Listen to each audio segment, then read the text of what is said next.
ഇനി ഒന്ന് മാഗി ഇതുപോലെ ഉണ്ടാക്കി നോക്കൂ. ഒരു പാക്കറ്റ് മാഗി അതിൻ്റെ മസാലയും ഇട്ട് നല്ലോണം വെള്ളം വറ്റിച്ചെടുക്കണം.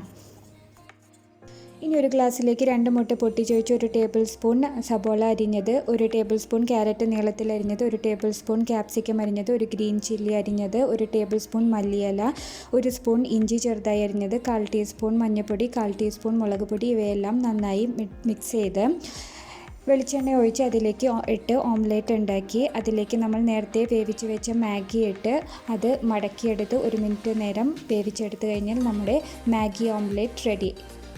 എല്ലാവരും ഇത് ട്രൈ ചെയ്ത് നോക്കിയിട്ട് അഭിപ്രായങ്ങൾ അറിയിക്കൂ.